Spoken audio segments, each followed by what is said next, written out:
आज एक बात ने मुझे सोचने पे मजबूर कर दिया कि जब देश के लगभग 2/3 लोगों को गरीबी में अपनी जिंदगी गुजारना पड़ता है तो क्या उनके प्रतिनिधि यानी कि रिप्रेजेंटेटिव को राजा की तरह जीना चाहिए?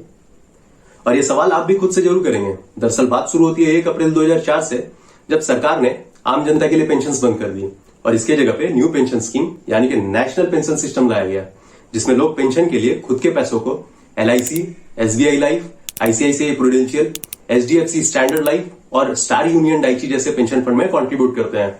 जितना ज्यादा कंट्रीब्यूशन उतना ज्यादा पेंशन।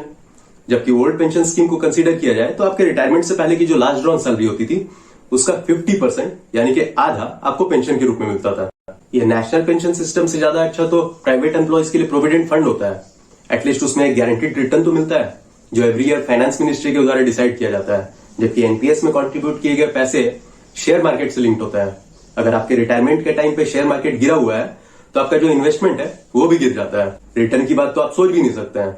लंबे समय से पुराने पेंशन को बहाल करने की मांग की जा रही है। कई बार इसके विरुद्ध हड़ताल भी हुए हैं, कई बार ट्विटर कैंपेन भी चले हैं। बड़े बड़े नेता और मंत्री साहब लोग अपने सैलरी और पेंशन तो बढ़ा लेते हैं, लेकिन अपनी जनता की बात अनसुना कर देते हैं। अक्सर सवाल ये उठता है कि समृद्ध बैकग्राउंड से आने वाले नेताओं को लाइफ टाइम पेंशन देना सही है?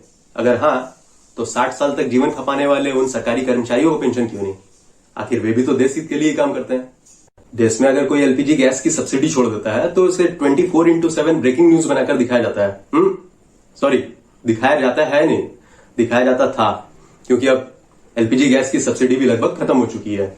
लेकिन संपन्न परिवार के नेता अपनी पेंशन की बात तो छोड़िए, उसका कुछ परसेंटेज भी नहीं छोड़ते हैं। सांसद, विधायक और आम लोगों में डिफरेंस का अंदाजा इसी बात से लगाया जा सकता है कि अगर कोई एक दिन के लिए भी सांसद बन जाए तो उसकी लॉटरी लग जाती है। जिंदगी भर 25,000 रुपए की पेंशन मिलती रहती है। अब कुछ लोग मेरे इस बात से सहमत नहीं होंगे, तो उन्हें मेंबर्स ऑफ पार्लियामेंट एक्ट 1954 के सेक्शन 8A को जरूर ध्यान देना चाहिए, जिसमें यह क्लियरली मेंशन्ड है, there shall be a pension of ₹25,000 to every person who has served for any period as an MP।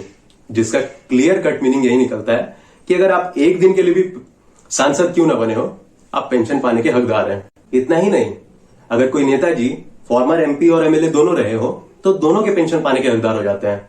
लेकिन वहीं कोई गवर्नमेंट एम्प्लॉय पूरी मेहनत के साथ काम करके अपनी जीवन काल में 3-4 प्रमोशन भी ले ले तो भी उसे पेंशन नहीं।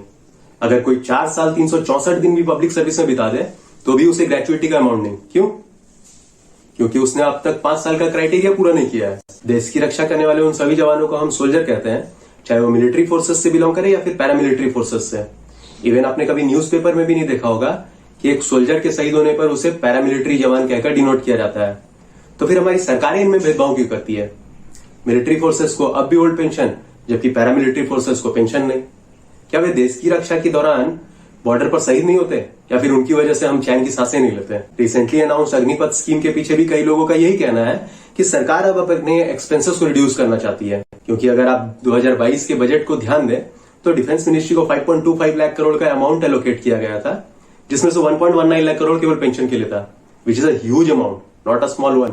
सिविल सर्विस जॉब्स पेंशन बंद, जुडिशियल सर्विस जॉब्स पेंशन बंद, रेगुलेटरी सर्विस जॉब्स पेंशन बंद, सोशल सर्विस जॉब्स पेंशन बंद। तो फिर पेंशन किसे? बस MP, MLA और मिलिट्री फोर्सेस को? क्या देश बस इनसे ही है? तो फिर क्यों हमारे प्रिय प्रधानमंत्री जी 130 करोड़ भारतीयों की बात करते हैं? प्यारे भाई और बहनों, भारत के मेरे प्यारे देशवासियों, 125 करोड़ देशवासियों के दिल में, मेरे प्यारे देशवासियों, आज देश की ये स्थिति हो चुकी है, अगर एक जुवेनाइल केस कोर्ट तक पहुंचता है तो उसे क्लियर होने में 3 साल लग जाते हैं। लेकिन वहीं सांसदों की सैलरी बढ़ानी होती है तो उसे बढ़ाकर सीधे 3 गुना कर दिया जाता है। मार्च 2022 के एक RTI की रिप्लाई से यह पता चलता है कि 2020 और 21 के दौरान केवल 2679 MPs के पेंशन के पीछे 99 करोड़ रुपए खर्च होते हैं, यानी ऑन एन एवरेज 3.69 लाख पर MP। और ये MP वो थे जो कोई फिल्म स्टार, इंडस्ट्रियलिस्ट या फिर कोई रॉयल फैमिली से थे। क्या इनके पास पैसों की कमी है या फिर वे अपनी पेंशन नहीं छोड़ सकते हैं? भोपाल के सुरेंद्र कुमार, जो कि 68 साल के हैं, मध्य प्रदेश के डेयरी डिपार्टमेंट में 35 साल अपना योगदान देने के बाद रिटायर करते हैं और अब उन्हें मेयरली 2,200 रुपए पेंशन मिलती है। And he struggles hard to make ends meet. न जाने और कितने लोग देश में ऐसे होंगे जो सुरेंद्र जी की तरह ही जिंदगी जी रहे होंगे। विधायकों के पेंशन के लिए मिनिमम सर्विस पीरियड तय करना एक अच्छा सॉल्यूशन हो सकता है, लेकिन फिलहाल ये केवल 4 स्टेट में ही लागू होता है, जैसे आसाम में 4 साल, उड़ीसा में 1 साल, त्रिपुरा और सिक्किम में 5 साल। लेकिन देश के नेताओं का भी खेल क्या अनोखा है ना, सांसदों के लिए मिनिमम सर्विस पीरियड का क्राइटेरिया उसी साल हटा लिया जाता है जिस साल आम जनता के लिए पेंशन बंद कर दिया जाता है। और ये इसलिए क्योंकि सांसदों की पेंशन विधायकों से ज्यादा होती है। पेंशन की तो बात कर ली, जरा सैलरी की बात कर ली जाए। किसी भी सांसद को मिलने वाले पैसों के 4 हिस्से होते हैं। पहला सैलरी जो कि 1 लाख रुपए होती है, कॉन्स्टिट्यूएंसी अलाउंस जो कि 70,000 रुपए होती है, ऑफिस एक्सपेंस अलाउंस 60,000 रुपए, और इसके अलावा सेशन अलाउंस भी मिलते हैं जो कि 2,000 से 3,000 तक होते हैं। इसके अलावा ट्रैवलिंग अलाउंस भी मिलते हैं जो कि महंगाई के हिसाब से घटते बढ़ते रहते हैं। और ये अलाउंस वाकई में अपने आप में एक अनोखा अलाउंस है, क्योंकि शिमला के फॉर्मर एमपी वीरेंद्र कश्यप ने अपने ट्रैवलिंग अलाउंस के पीछे 20 लाख का बिल पेश किया था। देश में सीनियर सिटीजन की कंसेशन कोविड-19 के टाइम से लेकर अब तक बंद है, लेकिन क्या कभी आपने सुना कि रेलवे में एमपी कोटा बंद है? Just check it once right now in Google, you will find it.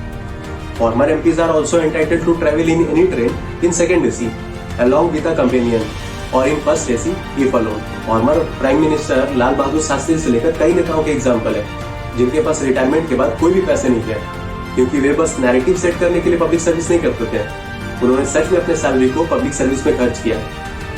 आज के टाइम में इलेक्शन हाइट में होने वाले खर्चों को ध्यान दे तो कोई गरीब चुनाव लड़ने का सोच भी नहीं सकता है। हाँ, पार्टी फंड से चुनाव लड़कर संसद या विधानसभा तक कुछ लोग जरूर पहुंच जाते हैं। पंजाब के सीएम भगवंत मान ने नेताओं के पेंशन के अगेंस्ट एक अच्छा कदम उठाया है। अगर कोई विधायक 10 बार भी जीतता है तो उसे बस एक बार के हिसाब से 75,000 रुपए पेंशन मिलेगी, जिसकी पहले मैक्सिमम लिमिट 6,62,000 रुपए हुआ करती थी। 2 बार जिते, 5 बार जिते, 7 बार जिते, पर उन्होंने पेंशन सिर्फ 1 टर्म दी मिलूगी। ये तो नेताओं के पर्सपेक्टिव से था, लेकिन क्या आम जनता के पेंशन के लिए किसी ने बड़ा कदम उठाया है? रिसेंटली कुछ दिन पहले झारखंड के सीएम हेमंत सोरेन ने पेंशन जय घोष महासम्मेलन के दौरान अपने स्टेटमेंट में 15 अगस्त 2022 से ओल्ड पेंशन स्कीम को रिस्टोर करने की बात कही, जिसका सीधा बेनिफिट स्टेट गवर्नमेंट एम्प्लॉय को मिलेगा। लेकिन ये देखना बाकी है कि ग्राउंड लेवल पे इसका इम्प्लीमेंटेशन कैसा रहेगा। ये पूरे पेंशन सिस्टम को एनालाइज करने के बाद मेरे दिमाग में ये सवाल आता है कि क्या हम one nation one pension system की नींव ले सकते हैं?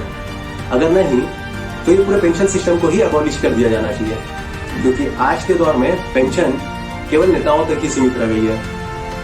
नीचे कमेंट बॉक्स में बताइए कि क्या इन एमपीज और एमएलएस की पेंशन को रोका जाए या फिर आम जनता की पेंशन को रीस्टार्ट करी जाए। आज के वीडियो में बस इतना ही, मिलते हैं अगले वीडियो में, तब तक के लिए धन्यवाद।